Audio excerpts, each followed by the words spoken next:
आकांक्षा, कुमारी, नीलम, आप लोगों का जुड़ने के लिए बहुत बहुत धन्यवाद। मेरी आवाज जा रही है आप लोगों को? सर। आवाज जा रही है? यस सर, आ रही है। ओके। हाँ, सुभाष भी जुड़े हैं, बहुत बहुत धन्यवाद आप लोगों को। सुभाष कुमार, अभी हम थोड़ा सा आज हम लोग का टॉपिक फिजिक्स है अभी, और उस पर हम दर्पण के जो दर्पण होते हैं हम लोगों के, समतल दर्पण और गोलीय दर्पण, गोलीय दर्पण में अवतल और उत्तल दर्पण होते हैं, उसके उपयोग के बारे में आज हम लोग जानेंगे, उसका उपयोग कहाँ कहाँ होता है। तो बहुत ही अच्छा टॉपिक है ये, और इससे क्वेश्चन जरूर से जरूर आते हैं, 1-2 नंबर के जरूर ही आते हैं, या तो ऑब्जेक्टिव क्वेश्चन आएगा या 1-2 नंबर में पूछा जाता है। ये बहुत इंपॉर्टेंट टॉपिक है, और एक बार में याद कर लेंगे तो पूरा याद हो जाएगा। तो अभी तो हम फिट कर लेते हैं, इसके बाद हम लोग जो है चलते हैं टॉपिक पर। बस 1 मिनट के लिए रुकिए आप लोग। जो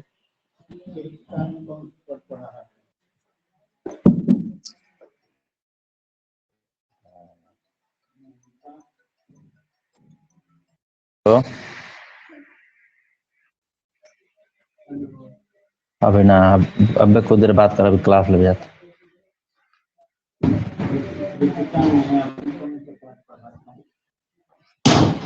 काम कर रहा है, कौन सा पढ़ पढ़ा आप लोगों ने? क्या नाम है?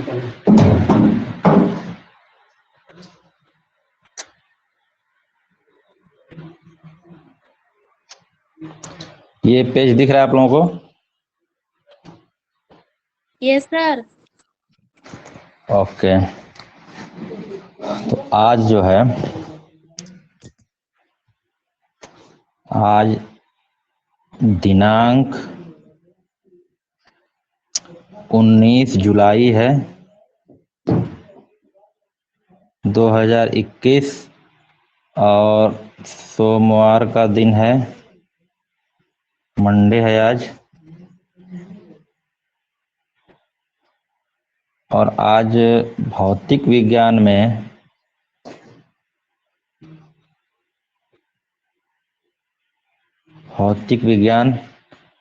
आज हम लोग पढ़ेंगे, आज का टॉपिक है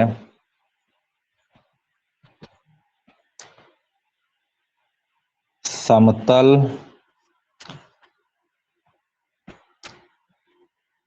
तथा गोलीय दर्पणों के उपयोग। समतल और गोलीय दर्पणों के क्या उपयोग होते हैं, इसको हम लोग जानेंगे आज। तो आप लोगों को पहले ही बता चुका हूं, इस समतल दर्पण और गोलीय दर्पण क्या क्या होते हैं। एक बार फिर से रिवाइज कर दे रहा हूं जल्दी से। समतल दर्पण आपको पता है, प्लेन मिरर इसको कहते हैं, और सपाट इसका जो है पूरा ये होता है, पीछे से ये प्लेन किया रहेगा, और इधर सामने से जो है ये वस्तु रखा जाएगा, तो यहाँ प्रतिबिंब बनेगा। ये मान लीजिए कोई वस्तु है, तो यहाँ पे प्रतिबिंब बनेगा। इसके बाद गोलीय दर्पण आते हैं। गोलीय दर्पण में 2 प्रकार के होते हैं। एक होता है अवतल दर्पण, जो अंदर धंसा हुआ भाग परावर्तक पृष्ठ होता है, और एक होता है उत्तल दर्पण, जो इस तरह से होता है, यहाँ पे परावर्तन होगा उठे हुए भाग से। तो हमको आज जो है समतल दर्पण, अवतल दर्पण और उत्तल दर्पण, इन दर्पणों के उपयोग कहाँ कहाँ होते हैं, इनके बारे में आज आप लोगों को बताने जा रहा हूं, जो कि बहुत इंपॉर्टेंट है, बहुत आसान टॉपिक है, और इससे आप लोगों का क्वेश्चन जरूर आता है। तो पहले हम लोग देखते हैं समतल दर्पण का उपयोग कहाँ होता है। तो बहुत सामान्य, एक ही उपयोग इसका ज्यादातर इंपॉर्टेंट है, और वही होता भी है। तो पहला इसमें हो जाएगा समतल दर्पण के उपयोग। इंग्लिश में लिखेंगे इसको जो है uses of plane mirror. Uses of plane mirror, समतल दर्पण को क्या बोलते हैं? प्लेन मिरर बोलते हैं। तो प्लेन मिरर में जो है कैसे यूज होता है, उसका एक मुख्य यूज है, उसको देखिए क्या होता है। इसको सामान्यतः जो है हम जो घरों में इस श्रृंगार के लिए जो दर्पण यूज करते हैं, आप लोग देखते हो ड्रेसिंग टेबल में जो दर्पण लगा होता है, या जो छोटा मिरर होता है, शीशा होता है, जो हाथ में लेकर के हम लोग अपना चेहरा देखते हैं, उसके लिए यूज होता है। तो इसका लिख सकते हैं, एक ही यूज लिख सकते हैं, श्रृंगार दर्पण के रूप में। श्रृंगार दर्पण के रूप में। श्रृंगार दर्पण जो होता है, जो हम घरों में यूज करते हैं, उसको कहते हैं। तो इसको आप लोग भली भांति जानते हैं, तो इसका कोई खास यूज नहीं है, एक ही यूज होता है। अब दूसरा जो गोलीय दर्पण में पहला वाक्य है अवतल दर्पण, इसका यूज पढ़ते हैं। तो दूसरा जो पार्ट है वो है अवतल दर्पण। दर्पण के उपयोग। अवतल दर्पण कहाँ उपयोग होता है? तो इसका उपयोग जो है हम लोग देख रहे हैं, पहला अवतल दर्पण। अवतल दर्पण कैसा होता है आपको पता है कि अंदर का पृष्ठ जो है परावर्तक होता है, धंसा होता है, और उभरा हुआ भाग जो है पॉलिश्ड होता है। तो धंसा हुआ भाग परावर्तक होता है, कहाँ कहाँ यूज होता है उसको देखिए। तो सबसे पहले हम देखते हैं कि वाहनों के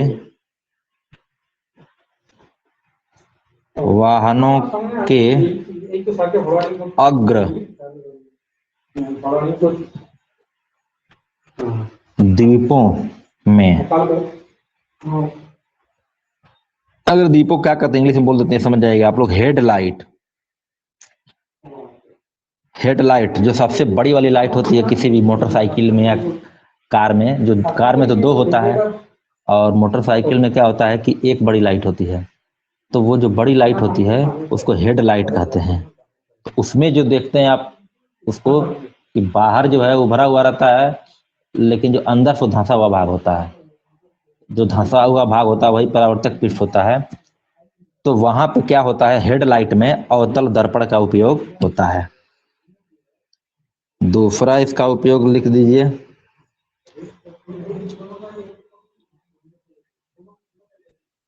टॉर्च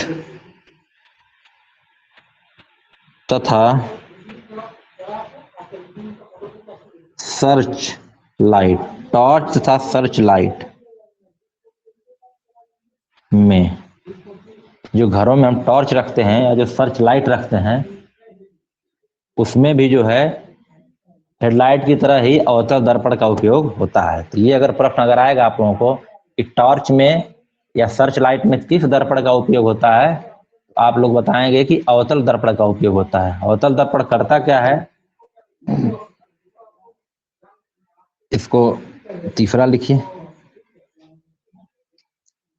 तीसरा जो हो जाएगा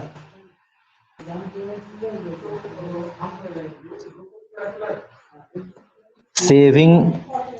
इसको आप लोग भी ध्यान से सुनिएगा कि आप लोग जो सैलून जो होते हैं, बड़े बड़े सैलून जो होते हैं, उसमें बड़ा बड़ा मिरर लगाया जाता है, और जिसमें आप बाल कटवाते हैं बैठ के लोग जो है, या फिर जो है दाढ़ी बनवाते हैं। तो उसमें होता क्या है कि दाढ़ी तो बहुत छोटी चीज है, उसको साफ साफ दिखना चाहिए। तो जो अवतल दर्पण होता है वो छोटी चीजों को बड़ा करके दिखाता है, और क्या करता है, जो किरण पुंज प्रकाश का फैला होता है उसको इकट्ठा भी करता है वो। ठीक है। तो यहाँ पे क्या करना है कि सैलून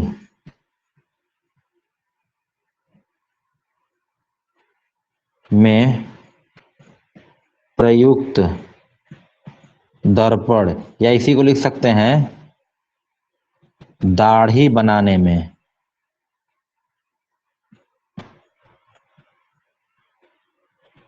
प्रयुक्त दर्पण। सैलून या दाढ़ी बनाने में जो दर्पण प्रयुक्त होता है उसको भी क्या कहते हैं, उसको अवतल दर्पण कहते हैं। तो ये चीज आप लोग ध्यान देंगे, तीन हो गया अवतल दर्पण का। वाहनों के अगर दीपों में, टॉर्च लाइट में और सैलून में, ये अवतल दर्पण का उपयोग होता है। चौथे नंबर पे जो आएगा, तो आप देखते हैं कि किसी का दांत अगर खराब है तो डॉक्टर जो एक मिरर लेकर के और दांत को देखते हैं, तो दांत अंदर से, जो अंदर छोटा दांत होता है, छोटे छोटे कैविटी बने होते हैं, वो बड़ा रूप में दिखता है। तो छोटा को बड़ा करके दिखाने के लिए जो है हमको किसका उपयोग करना चाहिए, अवतल दर्पण का। तो इसमें लिखेंगे हम जो है कि दांत नाक, कान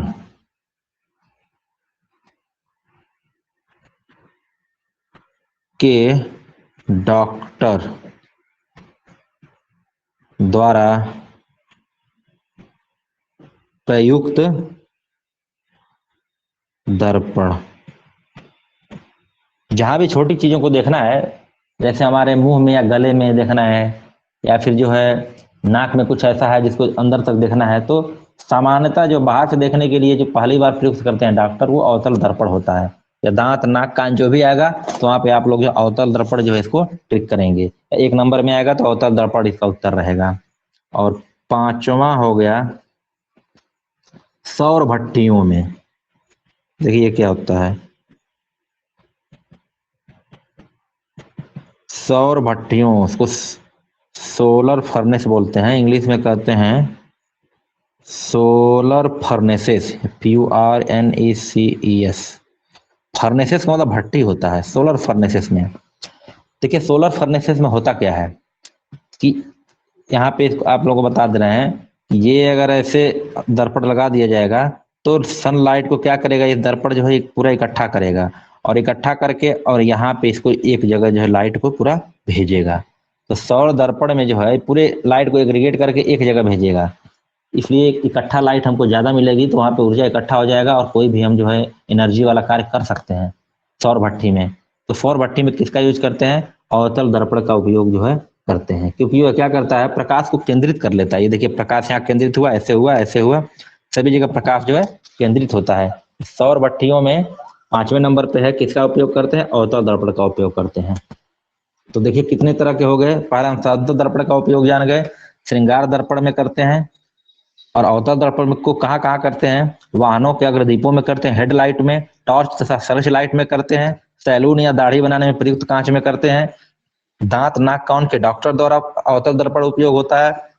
तो सौर भट्टियों में अवतल दर्पण का उपयोग होता है, जो प्रकाश पुंज को, प्रकाश किरण को एकत्रित करके, इकट्ठा करके और एक पुंज बना के देता है। तो इस तरह हमारा हो गया अवतल दर्पण के उपयोग। इसके बाद हम लोग तीसरे नंबर पे आते हैं। तीसरे नंबर पर जो है उत्तल दर्पण के उपयोग आएंगे हम लोग जो है। तीसरे नंबर पे आ जाइए।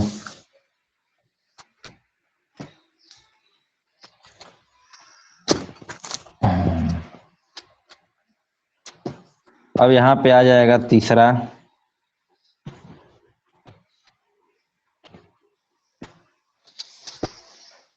उत्तल दर्पण के उपयोग। उत्तल दर्पण के उपयोग, उत्तल दर्पण आपको बताया गया कैसा होता है। उत्तल दर्पण जो है, उठा हुआ भाग इसका परावर्तक पृष्ठ होता है और धंसा हुआ भाग इसका जो है पॉलिफ्ट भाग होता है। ठीक है, तो यहाँ पे पहला हम देखते हैं इसमें क्या होगा इसका उपयोग। उत्तल दर्पण के उपयोग में वाहनों के पश्च दृश्य दर्पण के रूप में, इसको बताते हैं आप लोग क्या होता है। वाहनों के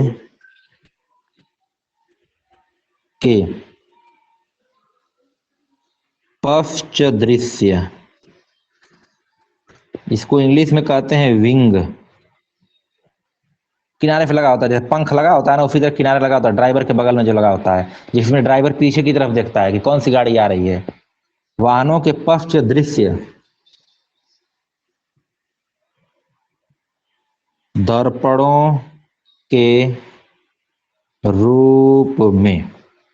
आपको पता होगा कि बाइक में ही देखते हैं, 2 शीशा लगा होता है, वो पीछे देखने के लिए लगा होता है, वो चेहरा देखने के लिए नहीं लगा होता है, पीछे देखने के लिए लगा होता है कि कौन सी बाइक आ रही है, हमको अगर कहीं से टर्न लेना है, मुड़ना है, तो पहले पीछे देखेंगे। तो वो जो होता है वो उत्तल दर्पण होता है। उत्तल दर्पण क्यों होता है, क्योंकि वो उत्तल दर्पण ऐसा दर्पण है जो कम जगह में बहुत ज्यादा चित्र बनाता है, छोटा छोटा चित्र बनाएगा। जैसे रोड तो बहुत चौड़ा होता है, लेकिन आप देखें कि रोड के पीछे के सभी गाड़ियां, सभी जो लोग हैं आते जाते हैं, सबका चित्र उसमें आ जाता है। तो छोटे छोटे में जो ज्यादा चित्र जो बना लेता है वो होता है उत्तल दर्पण। तो इसलिए जो है वो क्या करता है, यहाँ पे जो गाड़ी के पीछे जो ड्राइवर के बगल में जो शीशा होता है, विंग जैसा, पंख जैसा बगल में लगा होता है, उसको बोलते हैं उत्तल दर्पण। तो वाहनों के पश्च दृश्य में जो पीछे का देखना है उसके लिए उत्तल दर्पण का उपयोग करते हैं। ये ध्यान देंगे, अगर हेडलाइट आएगा, वाहनों का हेडलाइट आएगा, जो मुख्य लाइट होता है, उसमें कहेंगे तो अवतल दर्पण, और पीछे वाला देखने के लिए क्या कहेंगे, उत्तल दर्पण। दूसरा देखिए उत्तल दर्पण का उपयोग क्या है।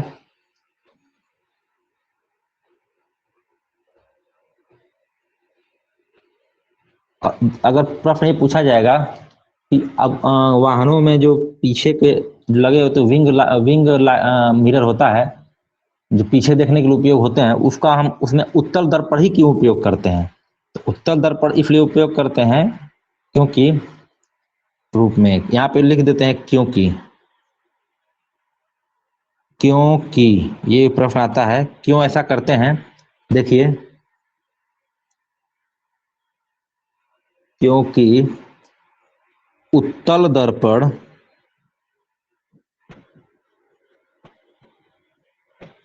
सदैव, सदैव मतलब हमेशा, सीधा प्रतिबिंब बनाते हैं, सीधा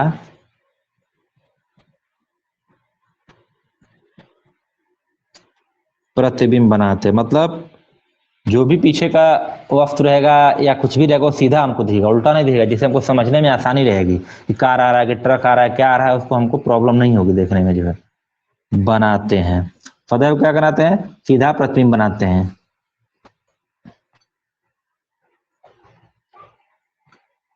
तथा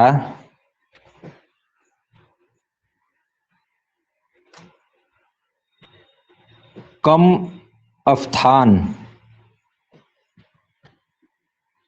में ज्यादा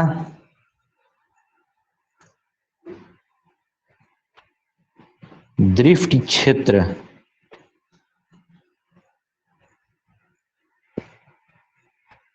को समेकित करता है।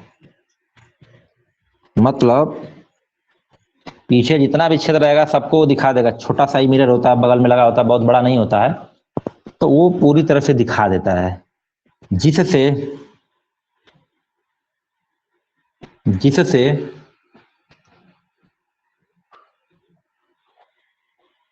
ड्राइवर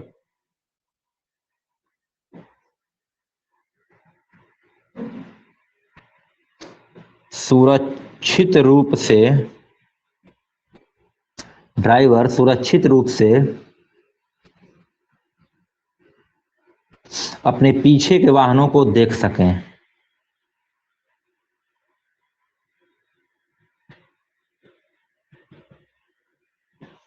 पीछे के वाहनों को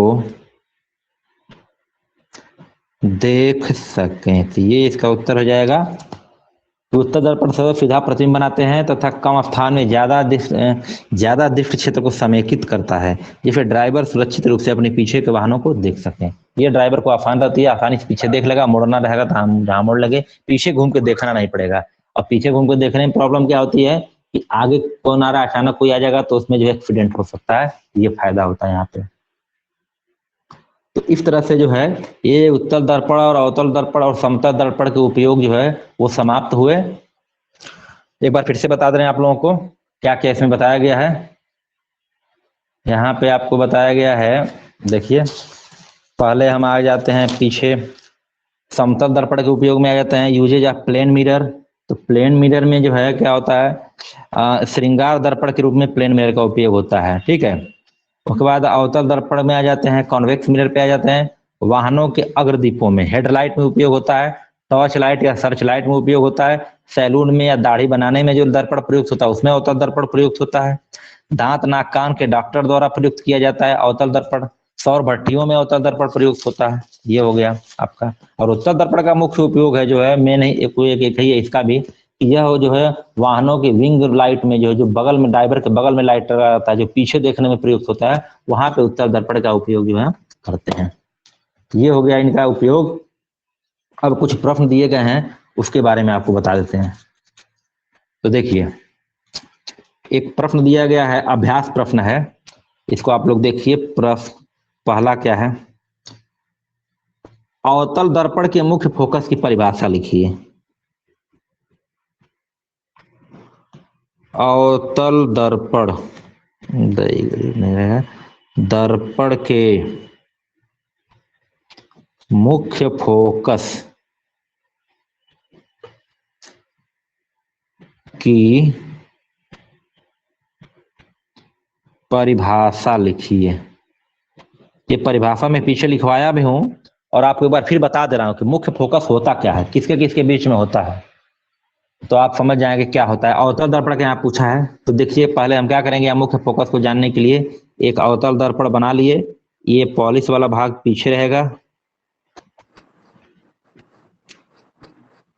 और ये इसका मुख्य अक्ष हो गया। ये क्या हो गया, मुख्य अक्ष हो गया। मुख्य अक्ष जो पूरा अनंत तक ऐसे चला जाएगा, तक कोई लिमिट नहीं है। ये जो बिंदु होता है जहाँ पे ये दर्पण कटता है, इसको पोल कहते हैं, पी इसको बताते हैं, इसको पी से प्रदर्शित करते हैं, कैपिटल पी। पी मतलब पोल, ध्रुव कहते हैं। और ये गोले का भाग है, जो कि अवतल दर्पण या कोई भी दर्पण, गोली दर्पण एक गोले का भाग होता है। उस गोले का जो केंद्र होगा वो वक्रता केंद्र कहलाएगा और इसको बोलते हैं सी। वक्रता केंद्र को क्या बोलते हैं, सी बोलते हैं। ठीक है, वक्रता केंद्र को सी बोलते हैं।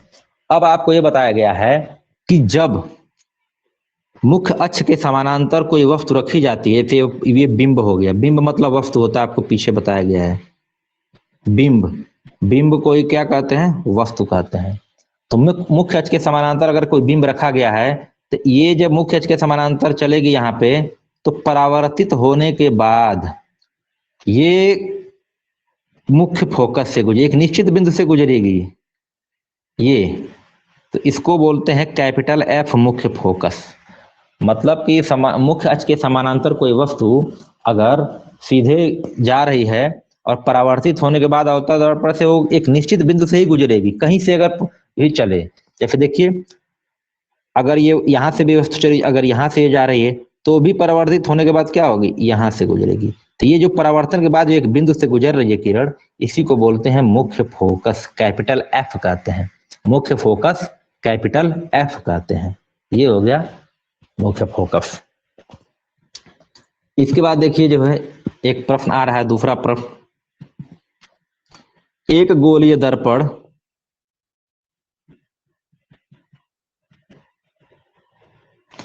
एक गोलीय दर्पण की वक्रता त्रिज्या, ये वक्रता त्रिज्या सी है।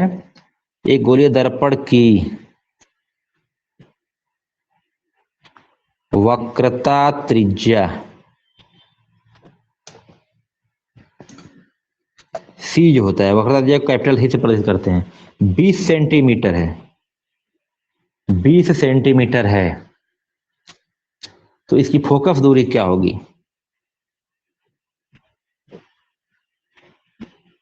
इसकी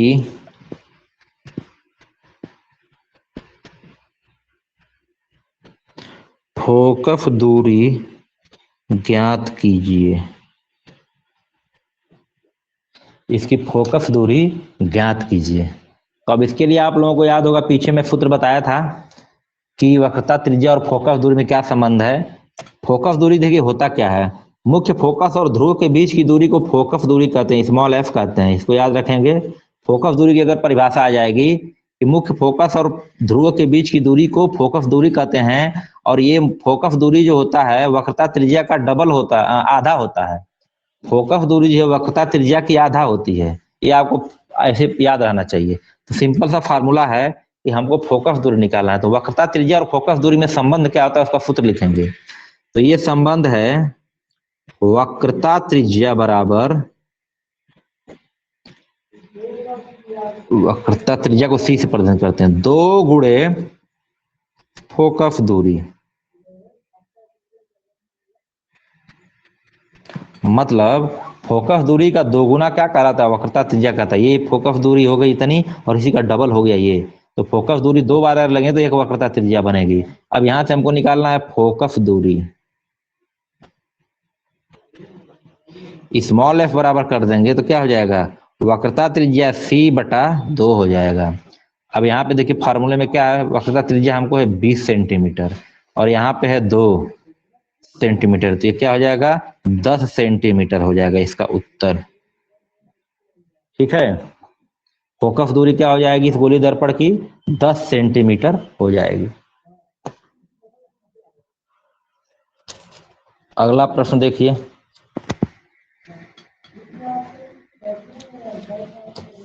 अगला प्रश्न जो है यहां पर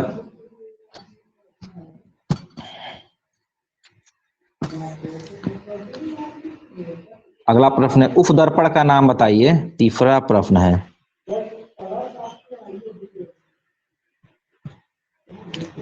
उफ दर्पण का नाम बताइए जो बिंब का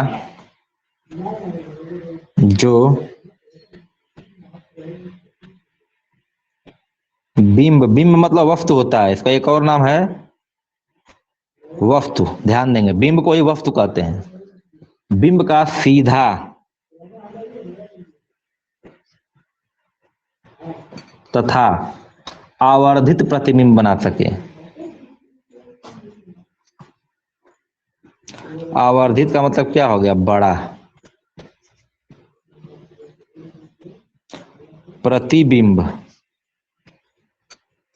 बना सके, तो ये आपको पहले ही बता दिया गया था कि प्रतिबिंब कैसे कैसे बनता है। यहाँ सीधा भी बनना है और आवर्धित भी बनना है, बड़ा भी बनना है, ये आपको ध्यान देना है। इसके पहले हम लोग जो अवतल दर्पण पढ़े हैं उसमें जो 6 प्रकार के प्रतिबिंब हम लोग बनाए थे, तो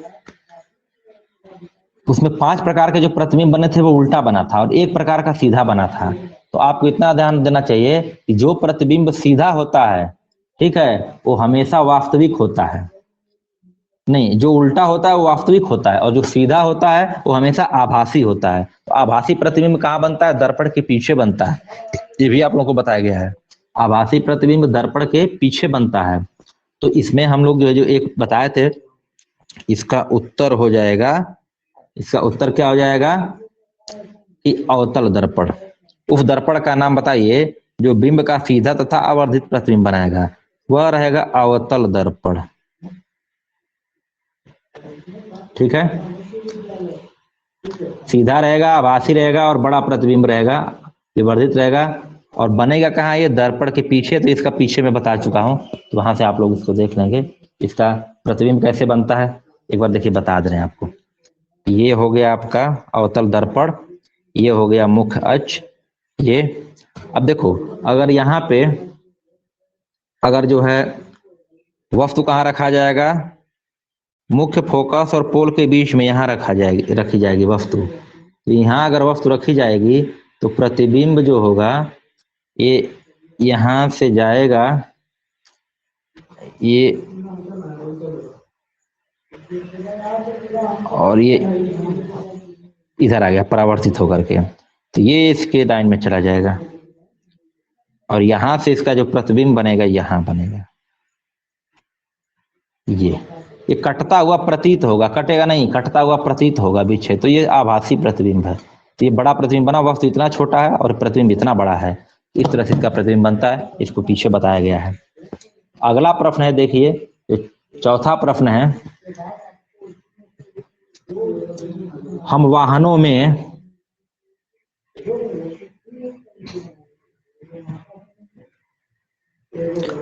में उत्तल दर्पण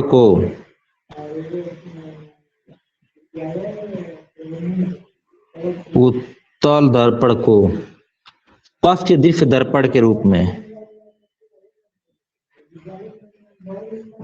पश्च दृश्य दर्पण के रूप में वरीयता क्यों देते हैं? वरीयता क्यों देते हैं, मतलब हम उत्तल दर्पण ही क्यों लगाते हैं पश्च दिशा में। अभी जो विंग मिरर होता है जो ड्राइवर के बगल में होता है उसमें उत्तल दर्पण लगाया जाता है, बताया गया है। इसका उत्तर हम आपको पहले ही बता चुके हैं कि ये उत्तल दर्पण जो है छोटे होते हैं और ये ज्यादा से ज्यादा क्षेत्र को जो है कवर करते हैं, प्रतिबिंब बना सकते हैं और इनका दृष्टि क्षेत्र बहुत अधिक होता है, बाहर की ओर वक्रित होते हैं। अतः समतल दर्पण की तुलना में उत्तल दर्पण ड्राइवर को पीछे बहुत क्षेत्र को दिखाने में, मतलब इस तरह से जब वक्रित रहेगा ना ये यहाँ तक पूरा बना लेगा, यहाँ तक का क्षेत्र को पूरा कवर कर लेता है, तो ज्यादा से ज्यादा क्षेत्र को कवर करता है मिरर बनाने में, इसलिए इसको जो यहाँ पे हम उत्तल दर्पण का उपयोग जो हम यहाँ पे करते हैं। ठीक है, तो ये कुछ जो है प्रश्न थे और समतल दर्पण, उत्तल दर्पण और अवतल दर्पण का उपयोग हो गया और इसमें 3-4 प्रश्न हम लोग एनसीईआरटी या आपको जो बुक है उसका देख लिए। अब इसके बाद हम लोगों को जो चिन्ह परिपाटी पढ़ चुके हैं और कुछ क्वेश्चन फिर करेंगे अगले टर्न पे।